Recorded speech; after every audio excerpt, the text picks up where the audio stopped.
Lockdown से पहले गीता के घर का नजारा कुछ ऐसा था कि रोहन ऑफिस जाता था और शिवन स्कूल। जिनके घर से जाने के बाद गीता काम खत्म करके बाकी समय आराम करती थी। लेकिन लॉकडाउन के बाद ऑफिस और स्कूल घर में ही खुल गए और इससे गीता का हाल वो तो आपको देखने में ही मजा आएगा। शिविन, ओ शिविन, महाराज उठने के लिए क्या 21 तोपों की सलामी लेंगे? अरे बिस्तर से बाहर निकल, ऑनलाइन क्लास स्टार्ट होने वाली है। अरे तुम भी हद करती हो, स्पीकर की तरह चिल्लाने की क्या जरूरत है? दिख नहीं रहा मेरी कॉन्फ्रेंस चल रही है। अब कैमरा और स्पीकर ऑन कर रहा हूं, मुझे कोई शोर नहीं चाहिए। इस पर जैसे ही रोहन लैपटॉप का कैमरा और स्पीकर ऑन करता है तभी कुकर की सीटी बजती है। करा लो अब इसे चुप। लॉकडाउन नहीं हुआ, मेरी मौत का फरमान जारी हो गया। दोनों बाप बेटे ने नाक में दम किया हुआ है। ऐसा बोलकर गीता वहां से शिविन के कमरे में पहुंच जाती है, जहां शिविन अभी भी सो रहा होता है। ओ आलसी, अब अगर 5 मिनट में नहीं उठाना तो आज तेरा गेम और यूट्यूब कैंसिल। माँ की बात सुनकर शिविन बिना 1 मिनट गंवाए उठ खड़ा होता है। उठ गया, अभी नहाकर भी आता हूँ। ये नाटक कहीं और, मुंह पर गीला कपड़ा मार और पढ़ने बैठ। शिविन की ऑनलाइन क्लास स्टार्ट हो जाती है, जिस पर गीता उसे वहां बिठाकर रसोई में चली जाती है। थोड़ी देर में उसे कमरे से कुछ आवाज सुनाई देती है, जिसे सुनकर वो कमरे में वापस आती है। हाय राम, तुझे क्लास अटेंड करने के लिए बोला था, कैमरा ऑफ करके बिस्तर पर नाचने के लिए नहीं बोला था। मम्मी मुझे कुछ समझ नहीं आ रहा, आप बाद में पढ़ा देना ना, वैसे भी अटेंडेंस तो लगी गई है।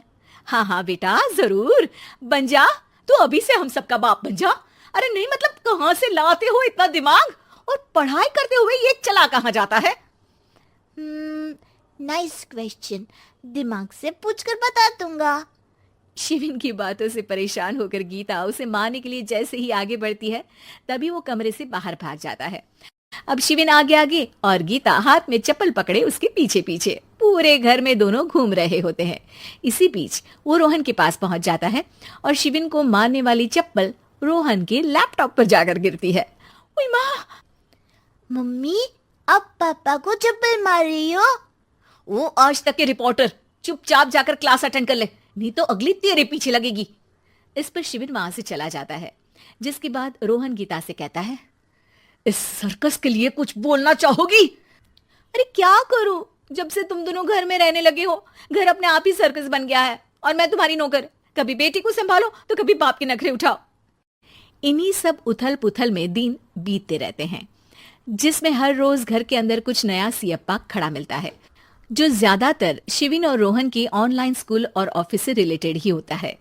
एक सुबह, शिविन चल उठ, आज की क्लास जल्दी है। कैमरा ऑफ करके आप अटेंड कर लो। अरे ऐसे छित्तर पड़ेंगे, दादी नानी सब एक साथ याद आ जाएंगी। गीता की लाख मशक्कतों के बाद क्लास तो खत्म हो जाती है, लेकिन उसके बाद शिविन फोन इस्तेमाल करते हुए इंस्टाग्राम रील बनाने लगता है।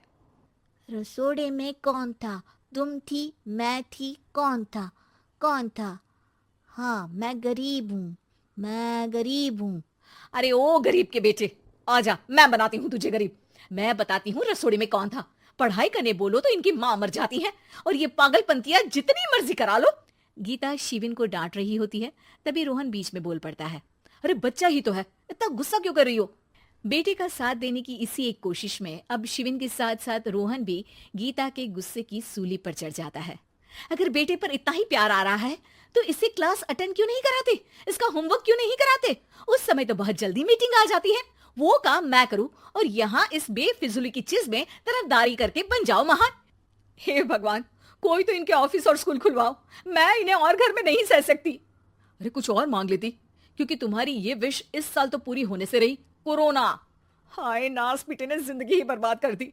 खाए कोई पचाए कोई, कल मुझे चुन चुन कर सबको मेरी बद्दुआ लगेगी। उन्होंने दुनिया का और इन बाप बेटे दोनों ने मेरा जीना मुश्किल कर दिया। गीता वहां से चली जाती है, जिसके बाद रोहन शिविन से कहता है, अरे तुम्हारी मम्मी इतनी भड़की हुई क्यों है? आपकी वजह से पूरा समय घर में रहते हो और उस पर कोई काम कराने की जगह बस ऑर्डर देते रहते हो। अच्छा बेटे, सारा इल्जाम मुझ पर, पूरा दिन तो वो तुम पर ही चिल्लाती है। हाँ, मतलब दोनों का 50-50 है, कुछ करना पड़ेगा। वो कहते ना, make the best out of worst. I have an idea. वैसे तुम्हारी माँ सही कहती है, बहुत जुबान चलाने लगे हो, कम बोला करो। अगली सुबह रोहन और शिविन अपनी गलती को सुधारने के लिए गीता के उठने से पहले घर का आधा काम खत्म कर देते हैं, जिसे देखकर गीता खुश हो जाती है और फिर बाकी बचा काम वो तीनों मिलकर पूरा कर लेते हैं। जिसके बाद अब वो सब मिल बांट कर हर काम में एक दूसरे की मदद करते हुए लॉकडाउन का मजा लेने लगते हैं।